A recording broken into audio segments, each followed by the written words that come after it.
the silent position. We'd appreciate it.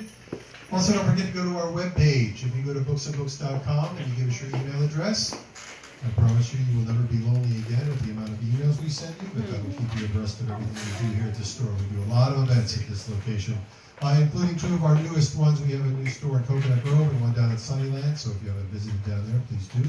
Doesn't mean don't come here, of course. That means just visit us at the other locations. Also, don't forget, Miami Book Fair is on the way. Be here in November. Big lineup again, as usual, including such luminaries as Debbie Harry. John Waters will be there, Richard Russo, so many others. So pick up one of your guides. We have these out on the counter, of course, when you're buying your copy of The Haunting in Paradise House. You can pick up that. So we're very happy tonight to have with us Miss Killian Wolfe. She's a Miami native who enjoys pirates, rum, and skulls as much as she loves writing about dark magic and sorcerers. She holds a Bachelor's of Arts degree in Cultural Anthropology and Sociology and a Master of Science in Environmental Archaeology and Paleoeconomy. She writes books about obtaining magical powers and stepping into other dimensions. She lives in England with her husband, a tornado of a cat, and the most timid snake you'd ever meet. When she isn't writing, you might find her in an archaeological dig, rock climbing, or sipping on dark spiced rum while working on painting. We're going to see her book trailer, and she's going to go up and talk about the book. But we can give her a round of applause to begin.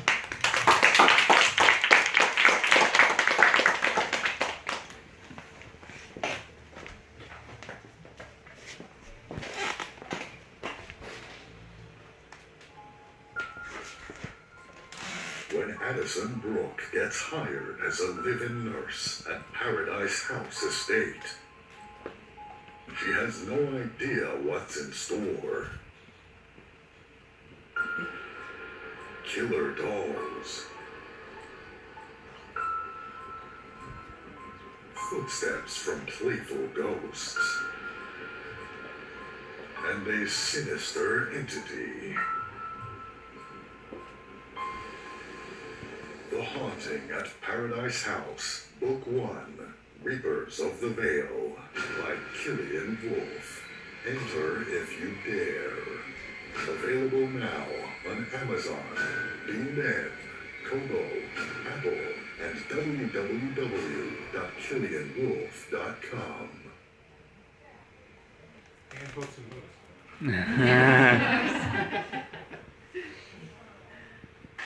Thank you so much. I hope you all enjoyed that trailer. It was a collaborative effort putting it together so it could come out as cheesy and creepy as it did. But it does the job. Thank you so much for coming, all of you. I see some faces in the crowd that I haven't seen in, how long has it been, Adrian? Oh boy, don't date me here. Yeah. Too long. I am so excited to be here and to be here with all of you. Thank you so much for coming to celebrate. This is a celebration for me. My husband and I came from England like last week just to throw this book launch at this amazing bookstore. So thank you so much, Books and Books, for hosting this event for me. So a few things. We have a raffle going on for a copy, free copy. It's, where is it? It's over there on that table. And if you would like to join my mailing list, I have a notebook over on that table. And please help yourselves to spooky treats over in the back. I think I will start with a little section. You have a question? Already? Oh, you're just putting your hand up.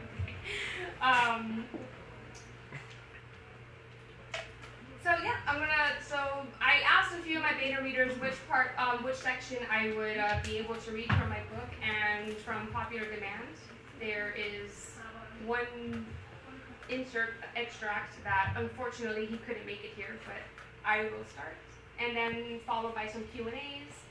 And if you have a book for me to sign, I would be happy to do that. Let me sign my... That night. Spray it out. That night, Addison was woken suddenly from her sleep. She lay on her bed, completely immobile. Her pulse pounded rapidly in her throat as desperation to move took hold of her thoughts. Addison wasn't dreaming. She couldn't move. There was movement on the blankets by her feet. She couldn't move her neck to see what was crawling up her legs. It felt like sharp pins inching their way up her body. In a panic, she tried to shake them off, but was still unable to move. Then a heavy weight pressed down on her chest, and an icy cold breath snarled close to her face. Her breathing stalled. Addison tried opening her mouth to scream her hair. Addison shut her eyes again as tightly as she could, holding her breath. Her insides jolted as she felt sharp pain pressing down on her stomach. What was that? Knives? The feeling shifted swiftly, and she caught the sharp movement of claws and the tail by her feet. Her heart skipped a beat. She tried again to move and scream, but it was no use. Dax, she screamed inside her head. The creature moved towards her again and closed its large claws down on her neck. She screamed silently, gasping for breath. Her esophagus closed as the creature tightened its grip. Her mind grew hazy and her heartbeat slowed. Then something happened. The creature let go.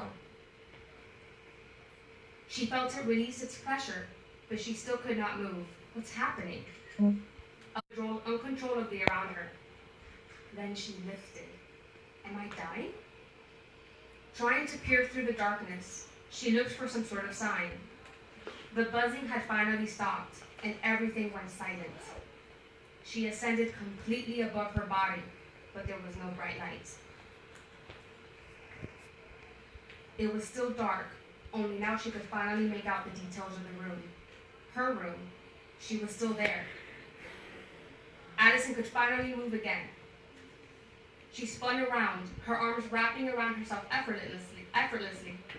She felt lighter than a feather. Looking into the mirror in front of her, she saw herself, only it did not look like her.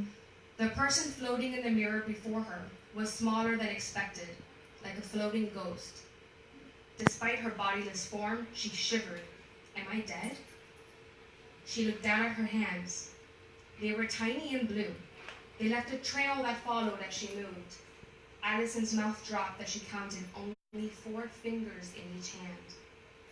Glancing down at the bed, her eyes widened at the hand lying beside her. She jumped, which almost sent her flying to the ceiling. Who is that? She tried to nudge the hand, but it barely moved. It was heavy, stiff, and cold. Addison gasped at the strange sensation. The hand beside her was hers. She looked down and saw her lifeless body lying on the bed, covered with scorpions. I died? How can I be dead? It took her a moment to process the situation. There was being choked, then there was the paralysis. The beast. She turned again slowly, and there it was. The first thing she noticed was its size, despite it being almost as black as the room. Its chest was larger than her head. Its flaming red eyes burned with emptiness and wrath.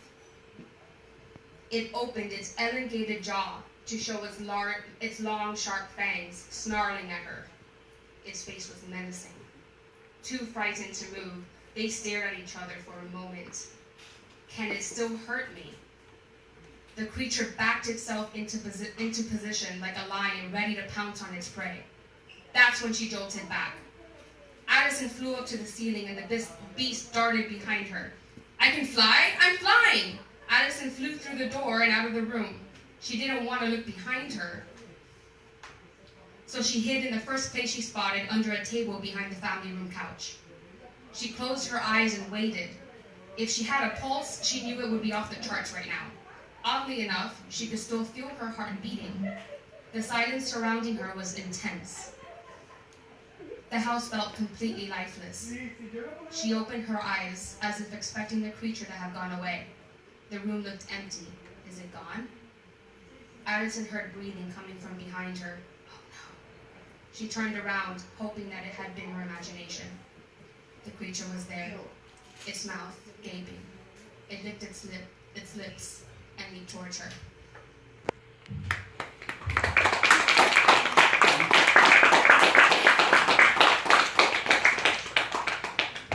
Thank you. So I think I will pull a raffle now. That's it for the extraction.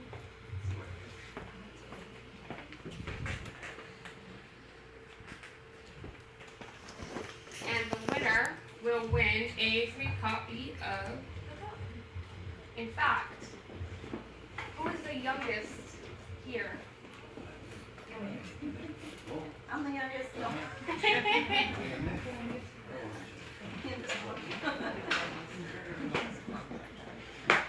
I'm gonna have the youngest one in the room pull out the raffle. Hello. Okay, let me see. I will call out the number. 946011. Yay!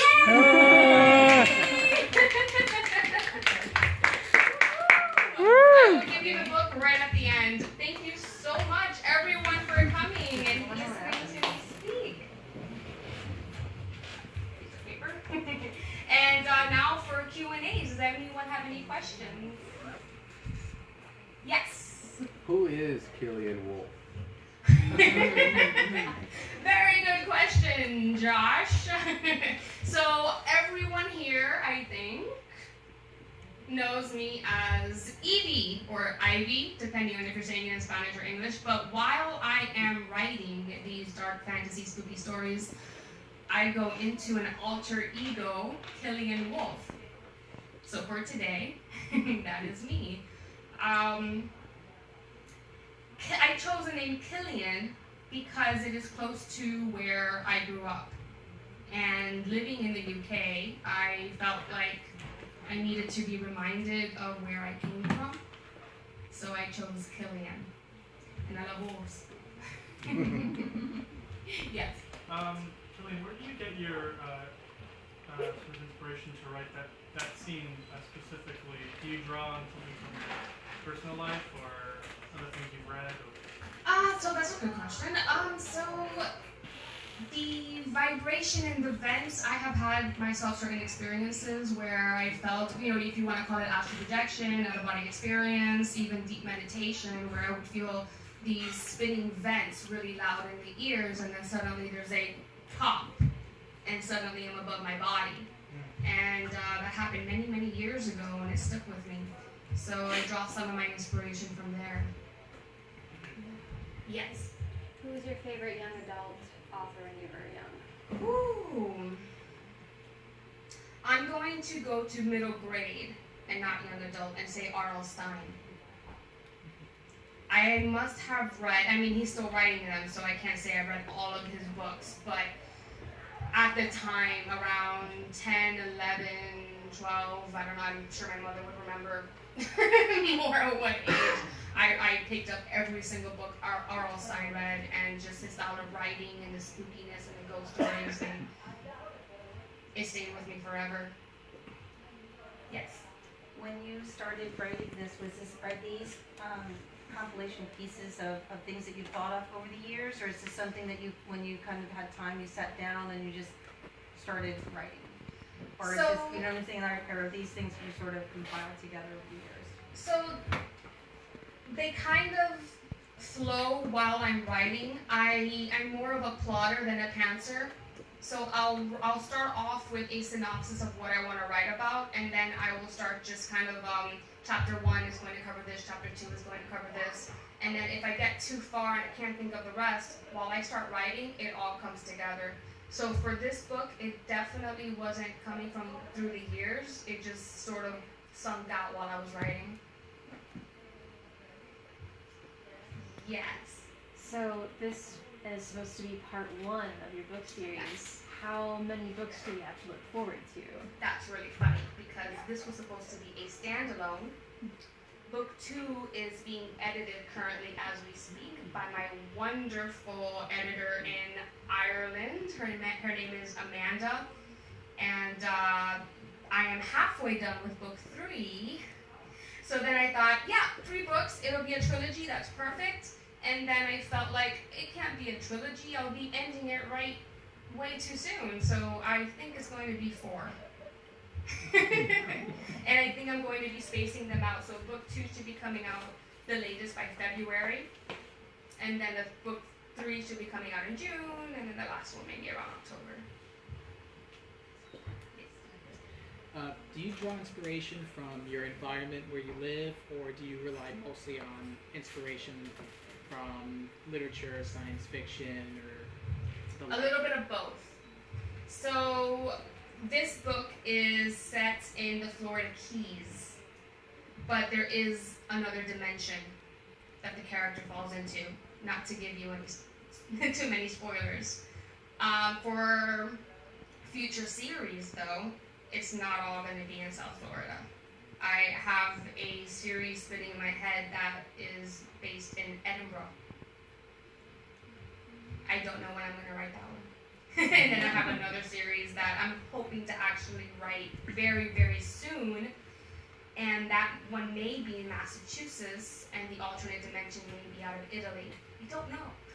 We'll see. Anybody else? Yes. When you write these scary scenes, do you ever get scared? And is that, if you do get scared, is that a sign of being like on the right track or anything like that? Well, it is really difficult for me. I know this is like funny to say. This is actually very difficult for me to actually get scared. We just left Halloween Horror Nights, and I have a few people in the audience that will say, yeah, it is very difficult to actually startle me or scare me. So it is really difficult for me to actually push myself into a situation where I'm like, yes, this is really scary because I really don't know. I have to actually give it to a beta reader and say, is it scary or not really enough? And truthfully, a lot of people have been coming back with this book and saying, it's suspenseful, not too scary, but just the cozy amount of right to get yourself into a spooky kind of Halloween feeling. Yeah. Yes. We've got a question from the Facebook live stream. Okay. So Hunter Groupie is asking about the editing process. The editing process. That's what he says. Okay. So I will just write the first draft as fast as I possibly can. And then in the second draft, I will look for plot holes that I can find, because my editor later finds a bunch of plot holes that I didn't even know existed until she points them out to me. But I attack the plot holes on the second draft, and in the third draft, I lead to my sense of structure and cleaning it up as I possibly can, and then I'll give it another fourth draft and try to do the best I can with that before giving it to a professional editor. And then Amanda will work on line editing, structural, developmental, and then I will give it to my proofreader, who is my amazing husband.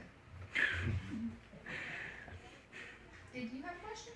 No, I just like having my hand up. That's great. Does anybody else have a question? Yes. What's the one thing that you would tell yourself if in the past at the beginning of this journey? Do not rush to publish. Take all the time that you possibly can to make sure that every little detail is perfect, and try to accumulate as many beta readers as I can. And if I end up not publishing on time,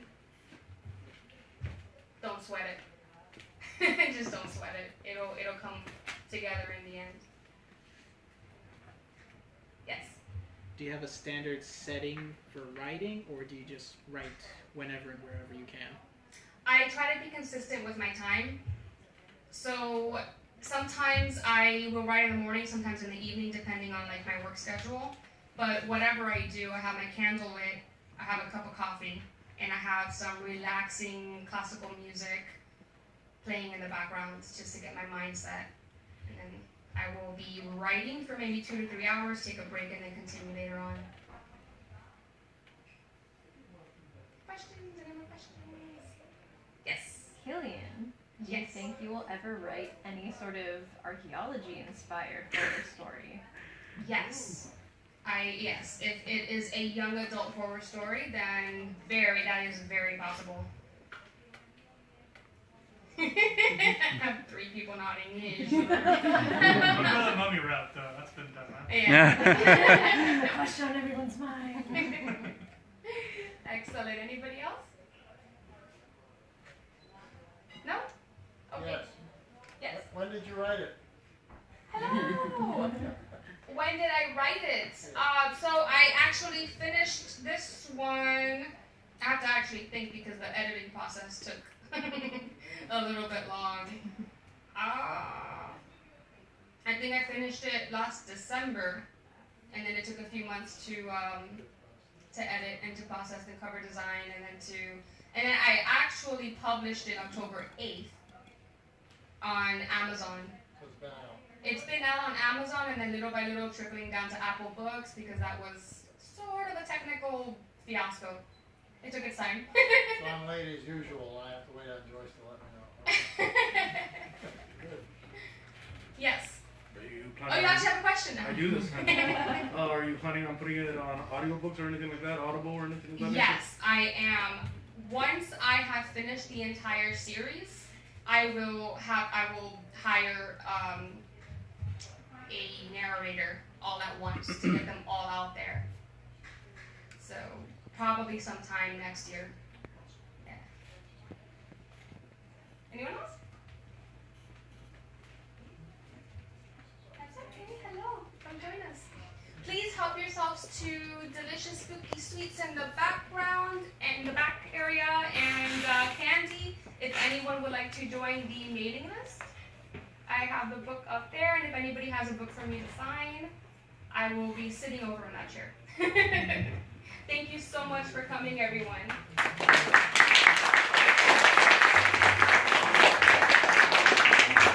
Folks, don't forget, in addition to all the other places that you mentioned where you can buy the book, we offer Prime shipping here at Books&Books. All you got to do is ship yourself over to the counter. Yes, you can get the book Just here. want to limit yourself to maybe 5 or 6 copies a piece, and the author will sit right there. Thank you so much for coming. Can we get another round of applause for that?